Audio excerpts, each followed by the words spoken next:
Prokuroras, kaip žiūrite siūlymus kreipėsi į Konstitucinį teismą ir kodėl taip žiūrite? Tai mes išsakėm savo poziciją, kad nematome pagrindų kreiptis į Konstitucinį teismą, taip kaip prašo gynyba. Ir pagrindinis mūsų argumentas, kadangi gynėjas išsakė mintį, kad operatyvinės veiklos metu surinkti duomenys jų teisėtumą pažeidžia asmenų teisę žinoti apie vykdomus veiksmus ir juos ištirti. Tai mes manome tuo atveju, kad kai vyksta baudžiamasis procesas, tai iš tikrųjų tie duomenys asmuo tiek žino apie atliktus veiksmus, apie tos duomenys, kurie surinkti ir turi teisę pasisakyti dėl tų duomenų surinkimo teisėtumo ir galimumo panaudoti baudžiamajam procese. Kaip vertinate siūlymą apklausti lietuvos pasą? Tai toks siūlymas, gynėjas remiasi tą doktriną, kad gynyba turi turėti galimybę užduoti klausimus, tačiau, kaip žinia, teismas pasiūlė Viktorui Uspaskichui šiame procese duoti parodymus ir atitinkamai atsakyti į procesų dalyvių klausimus.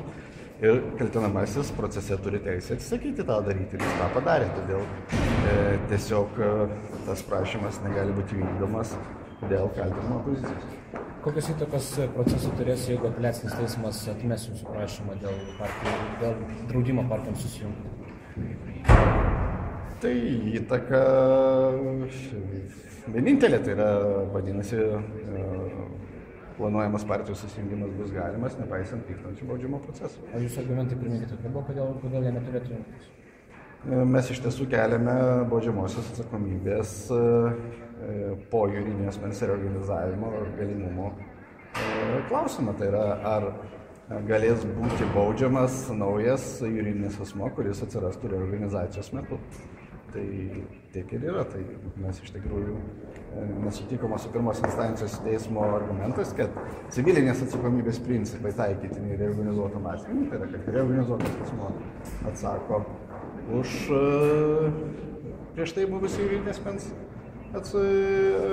prievalės teisės ir prievalės taikytina baudžiamajam procesui. Tai tikiuosi apeliacinis teismas tais klausimais pasisakys. Tai dar tik neišvengti, ar ne? O planuojat turbūt savo kalbą, ruošitės, ilgai bus ir ką gal siūlysit pasakyti? Tai sunku pasakyti, kiek jinai bus. Aišku, kalbą ruošiamės visą baudžiamo proceso metu, kadangi pats visas baudžiamasis procesas, bylos nagrinėjimas teisme ir yra ruošimasis, ką prokuroras planuoja sakyti kalboje. Aišku, dabar ir tas bus laikas, kai tas visas mintis reikės susidėlioti, subendrinti ir pasakyti teismui.